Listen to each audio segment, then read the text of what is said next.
हाय दोस्तों, नमस्ते। आजकल आप देख रहे हैं लाइफ पार्टनर ही एनिमी बन जा रहे हैं। और जैसे कि अभी रिसेंटली हुआ है सिया का केस, और उससे पहले 1 साल पहले हुआ था सोनम रघुवंशी का केस। तो आपको याद होगा जब सोनम रघुवंशी पकड़ी नहीं गई थी ना, तो उससे पहले उनके पंडित जी ने ही पहले ही बता दिया था उत्तर दिशा में है, और ये कुंडली किसी से भी शादी करेगी वो ऐसे ही करेगी। तो क्या हम जो लाइफ पार्टनर जो मर्डरर होते हैं, लाइफ पार्टनर जो एनिमी होते हैं, क्या हम कुंडली देख के पता लगा सकते हैं? जी हाँ, बिल्कुल पता लगा सकते हैं। और वो कैसे पता लगाना है, कौन सा प्लैनेट का जो एस्पेक्ट या कौन सा प्लैनेट का पोजीशन देख के पता लगा सकते हैं कुंडली, आपकी कुंडली में ही या फिर आपके लाइफ पार्टनर ही आपका एनिमी बनेगी या फिर एनिमी बनेगा, चाहे वो आपका हो या आपके लाइफ पार्टनर का हो। किसी का भी कुंडली, आपके लाइफ पार्टनर की कुंडली देख के आप पता लगा सकते हो वो आपकी एनिमी है या नहीं, या फिर कोई लाइफ पार्टनर जो मर्डर कर देते हैं, वो कैसे पता लगाना है वो मैं ये कुंडली दिखा के आपको बताने वाली हूँ। कैसे वो पोजीशन मैं आपको बताने वाली हूँ। तो चलिए देखते हैं वो पोजीशन क्या है। दोस्तों ये देखिए, ये मैंने एक कुंडली बनाया है, ठीक है। ये जो हाउस है 7th हाउस है, जहाँ पे मैंने 3 और 6 नंबर लिखा है।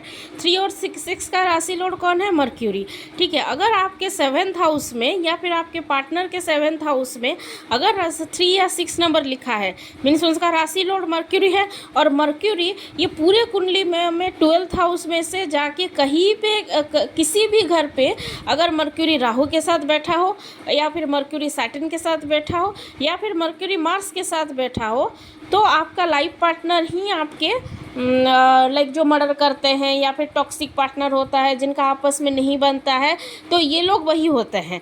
लेकिन और सेकंड केस क्या होता है, देखिए ये जो है 7th हाउस है। 7th हाउस में अगर मार्स हो और उसका फर्स्ट हाउस में एस्पेक्ट टू राहु हो, मार्स हो तो एस्पेक्ट टू राहु हो, तो उनका भी लाइफ पार्टनर उनके मर्डर करते हैं, या फिर उनका बहुत टॉक्सिक रिलेशनशिप होता है। अगर इसमें राहु है तो डेफिनेटली इसमें केतु होगा, क्योंकि राहु के ऑपोजिट में केतु रहता है।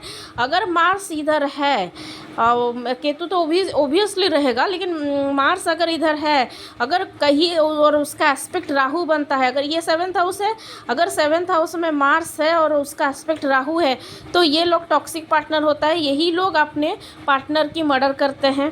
और अगर यहाँ पे राहु की जगह, राहु के साथ अगर जुपिटर बैठ गया, तो ये मार्स में कुछ नहीं होगा, सिर्फ झगड़ा होगा शादी के बाद, लेकिन डिवोर्स नहीं होगा, या फिर उनके पार्टनर ऐसे मर्डर नहीं करेंगे, ऐसा नहीं होता है। लेकिन अगर जुपिटर बैठा हो, अगर जुपिटर नहीं है या फिर जुपिटर का एस्पेक्ट नहीं है, अगर मार्स है और राहु का एस्पेक्ट है, तो उनके लाइफ पार्टनर उनका मर्डर करते हैं। अगर जुपिटर ये 7th हाउस में भी बैठ गया तो भी मर्डर नहीं करते, अच्छा होता है।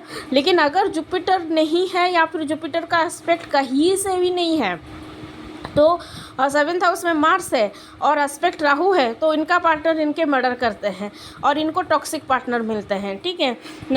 जो 2 केसेस याद रखिए, 7th हाउस में अगर 3 और 6 लिखा है तो इनका राशि लॉर्ड होता है मर्क्यूरी, और मर्क्यूरी टोटल 12 घर में से कहीं पे भी बैठ जाए, राहु के साथ, सैटर्न के साथ या मार्स के साथ, या फिर इसका एस्पेक्ट आ जाए, तो ये होता उनके लाइफ पार्टनर उनके मर्डर करते हैं, या फिर उनके लाइफ पार्टनर ही उनके हत्यारे होते हैं, या फिर उनको टॉक्सिक रिलेशनशिप मिलती है, बहुत टॉक्सिक रिलेशनशिप मिलती है, और जहाँ पे शादी बिल्कुल भी नहीं चलती है। और सेकंड केस क्या है, अगर 7th हाउस में मार्स है और एस्पेक्ट टू राहु है, तो उनके लाइफ पार्टनर उनका डेफिनेटली मर्डर करते हैं, या फिर टॉक्सिक होते हैं, या फिर उनके लाइफ पार्टनर से उनका कोई लेना देना नहीं होता है।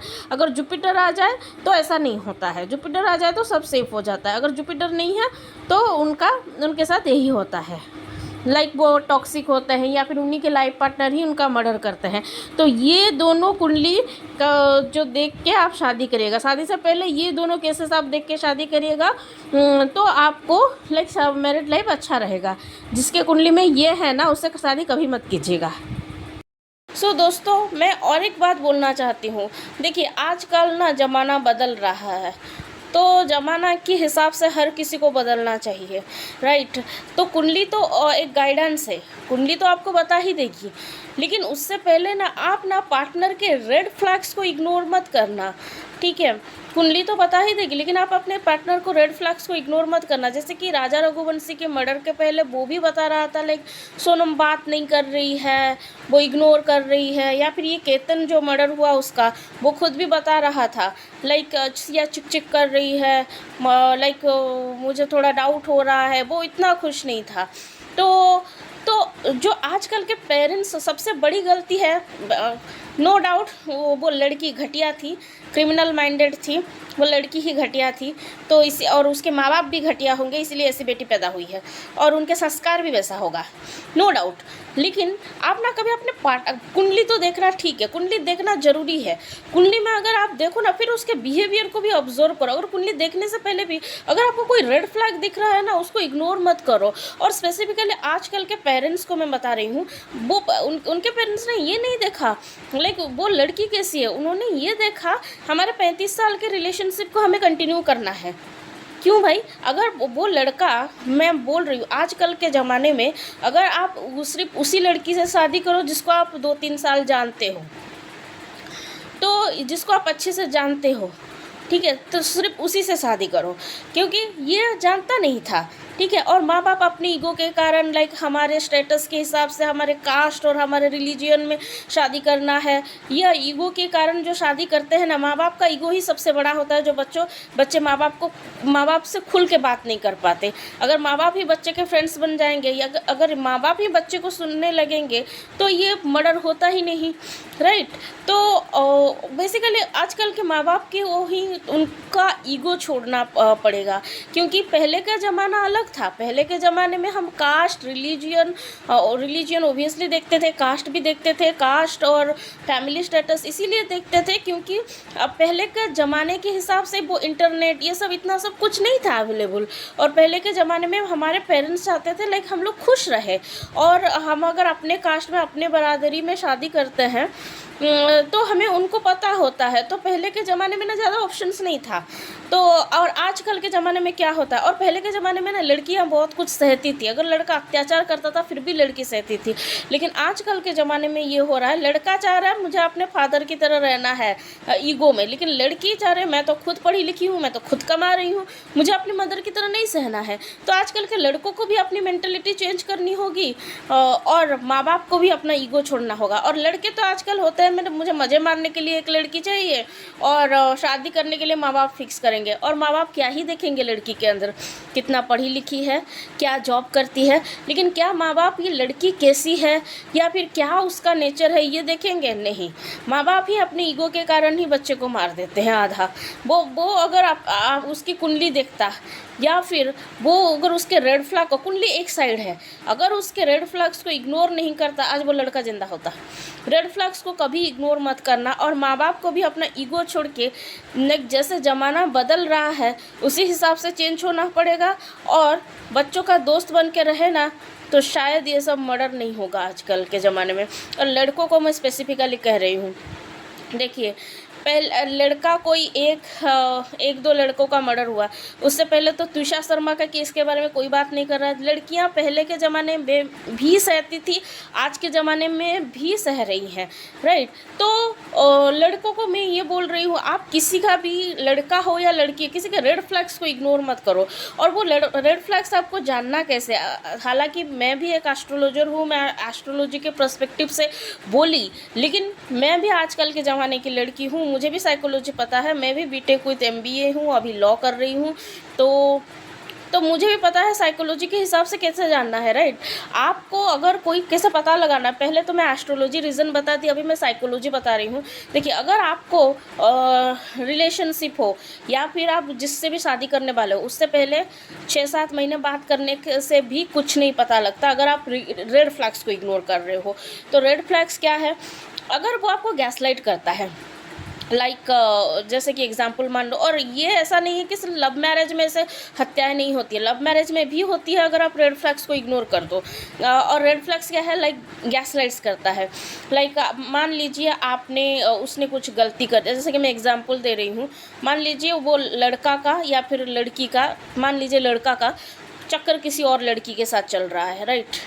तो अगर लड़की को पता लग गया और लड़की ने जाके लड़का जिसके साथ चक्कर चल रहे उससे बात किया या फिर लड़का से बात किया, ये सब क्या कर रहे हो मेरे साथ ना, तुम तो ओवर थिंक कर रही हो, ऐसा कुछ नहीं है, हम दोस्तों में ऐसे बात करते हैं मीन्स। और ये तुम्हारी प्रॉब्लम है, तुम्हारी ना यही प्रॉब्लम है, तुम सिर्फ ओवर थिंक ही करती हो और तुम कुछ ज़्यादा ही चिक चिक कर रही हो, ऐसा लगता ऐसा अगर आप लाइक गलती उसकी हो है लेकिन वो दोष आप पे ढकल रहा है, इसका मतलब ये रेड फ्लैग ही है। तो ऐसे लड़का या लड़की हो उससे दूर ही रहो। और मान लीजिए लड़का ने ऐसा कुछ गलती कर दिया और लड़की गुस्से में आके उसको थप्पड़ भी मारती, ठीक है, तो लड़का बोला तुम तो रेस्पेक्ट नहीं करती हो, तुम तो थप्पड़ मारती हो, लाइक लड़की की गलती को ही बार बार बोल रहा है, लेकिन उसने गलती किया इसीलिए, उसने बदतमीजी की इसीलिए थप्पड़ मारी, ये नहीं बोल रहा है, लाइक गलती का रूट नहीं देख रहा है, ये इसको गैसलाइट बोलते हैं। नहीं, इसका मतलब है वो लड़का टॉक्सिक है, ऐसे लड़के से दूर रहो। और दूसरा आपको देखना है क्या वो लड़के को कुछ फ़र्क पड़ रहा है, ऐसा नहीं है कि जो सिर्फ हमसे हमारे माँ बाप हमसे प्यार करते हैं, भाई बहन हमसे प्यार करते हैं तो सिर्फ उन्हीं को फ़र्क पड़ेगा, हमारे दोस्त भी होते हैं। आप एक नॉर्मल ह्यूमन बीइंग हो, मान लीजिए मेरी भी कोई सहेली है, ठीक है, वो अगर 10 बार मैं कॉल करती हूँ, कॉल नहीं उठा रहा है या फिर कॉल नहीं उठा रही है तो मैं भी परेशान हो जाऊँगी, क्या हो गया उसको। या फिर हम लोग भी अगर लाइक आधी रात में अपने घर पहुँचते हैं तो हमारे दोस्तों के घर से खुद के घर में रिटर्न आते हैं तो दोस्त भी पूछते हैं क्या हुआ, पहुँच गई घर, इतने लेट में गई थी, पहुँच गई। 10 बार दोस्त कॉल करते हैं, दोस्त भी नॉर्मली कॉल करते हैं। आप देखो अगर आप लाइक आधी रात में आ रही हो या फिर उसको कुछ फ़र्क पड़ रहा है या नहीं, उसका मेंटलिटी कैसा है, कहीं वो साइकोपाथ तो नहीं है। लाइक साइकोपाथ क्या है, अगर आपकी तकलीफ में स्टार्टिंग फेज़ है, साइकोपाथ स्टार्टिंग से पता नहीं चलता है। कैसे पता चलेगा, पहले अगर आपकी तकलीफ़ में उसको फ़र्क नहीं पड़ेगा, फिर कुछ दिन बाद आपकी तकलीफ़ में उसको मज़ा आने लगेगा। अगर आप अपनी तकलीफ़ कुछ बता रहे हो, लाइक ऐसा तकलीफ़ बता रहे हो जिससे लाइक आपकी बेइज्जती हुई है और वो हंस रहा है, इसका मतलब देखो वो साइकोपाथ ही है, ठीक है। या फिर अगर किसी बात में दोनों में झगड़ा हो जाता है, वो आपको घोस्टिंग करना स्टार्ट करता है। घोस्टिंग कौन करता है, जो कायर होता है। और सेकंड, जिनको लाइक आपको तकलीफ़ से कुछ फ़र्क नहीं पड़ता, जिनको आपसे कुछ मतलब नहीं है, घोस्टिंग करता है, तो मान लीजिए वो लड़का आपके लिए रेड फ्लैग है। और तीसरा, और ये मैं करने के लिए रेकमेंड तो नहीं करूँगी, लेकिन सारी लड़कियों को ऐसा करना चाहिए, ठीक है, क्योंकि ये मैंने भी किया था क्योंकि मेरी भी एक शादी होने वाली थी, मतलब पहले मेरी भी शादी होने वाली थी तो मैंने भी ये किया था। आपको ये जानना है लड़का उसके फ्रेंड सर्कल में आपको लेके क्या बात कर रहा है। लाइक अगर मान लीजिए लड़के ना जिस लड़की से प्यार करते हैं, जिसको रिस्पेक्ट देते हैं ना अपने फ्रेंड सर्कल में, उसके अगेंस्ट कभी कुछ नहीं बोलेंगे, उसको कभी बुरा नहीं बोलेंगे। लेकिन जनरली लड़के जो गर्लफ्रेंड बनाते हैं ऐसे टाइम पास वाले ना, अपने फ्रेंड सर्कल में ना उसकी बुराई ही करते हैं। लेकिन ये बात आपको कैसे पता चलेगा, मैं बता रही हूँ मैंने क्या किया था। जैसे कि मेरी भी शादी होने वाली थी तो मैंने भी एस्ट्रोलॉजी देख के पता लगा लिया था कि लड़का एक साइको है, मुझे भी पता लग गया था। हाँ, ये कौन से ईयर की बात है, 2023 की बात है। तो मुझे पता लग गया था ये लड़का साइको है।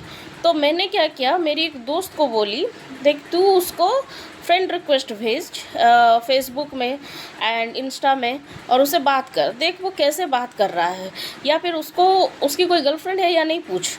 और मैंने उसकी कुंडली देख ली थी पहले, तो मुझे कुंडली देख के पता लग गया था इसका बहुत सारा अफेयर है, ठीक है। लेकिन मुझे प्रूफ भी तो करना पड़ेगा, राइट। मेरी दोस्त को बोली, मेरी दोस्त उसको इंस्टा में बात की, तो वो बोला उसका 9 साल का रिलेशनशिप है, उसका 3-4 गर्लफ्रेंड है, ये सब। तो मेरी दोस्त ना मुझे स्क्रीनशॉट मार के दी, मैं उसके पेरेंट्स को दिखा दी। तो ऐसे लड़कों के मतलब वो अगर उसका इतने साल का रिलेशनशिप है, इतने सारे अफेयर है, तो उसको शादी करने की क्या ज़रूरत है। ये मेरे साथ गेम खेल रहा था तो मैंने भी उसको अच्छे से सबक सिखा दिया। उसको नहीं दिखाना है, उसके पेरेंट्स को दिखा दो। तो अगर आप ये कर सकते हो तो ठीक है, या फिर आप किसी भी रेड फ्लैग्स को इग्नोर मत करो। आजकल के लड़के भी बड़े शाणे हो गए हैं, ऐसे भी इंस्टा में किसी का रिक्वेस्ट ऐसे एक्सेप्ट नहीं करते। वो कर लिया, वो बेवकूफ़ था इसलिए कर लिया, तो इतना स्मार्ट नहीं था। लेकिन रेड फ्लैग्स क्या होता है, आपको गैसलाइट नहीं करना है, आपको घोस्टिंग कर रहा है या नहीं। और थर्ड क्या है, अगर आप रात में पहुंच रहे हो या लाइक ऐसा कुछ अपनी तकलीफ़ बोल रहे हो, उसका रिस्पॉन्स क्या आता है, क्या उसको भी तकलीफ़ हो रही है या फिर उसको कुछ फ़र्क नहीं पड़ रहा है या फिर उसको मज़ा आ रहा है। अगर मज़ा आ रहा है ना तो ऐसे लड़कों से दूर ही रहो, मतलब वो साइकोपाथ है। फ़र्क नहीं पड़ रहा है ना, ये एक लाइक साइकोपाथ है लेकिन दिखा नहीं रहा है। तो ऐसे ही तो ये था red flags according to psychology, और अकॉर्डिंग टू एस्ट्रोलॉजी तो मैंने बता दिया है। तो चलिए मिलते हैं नेक्स्ट वीडियो में, और नेक्स्ट वीडियो में मैं ये बताऊंगी लाइक आपको कैसे पता चलेगा एक पर्सन का बहुत सारा अफेयर है या नहीं। जैसे मैंने भी पता लगाया था, जो मैं बोली अभी स्टोरी, मैंने भी उसकी date of birth, birth time, birth place देख के पता लगा लिया था।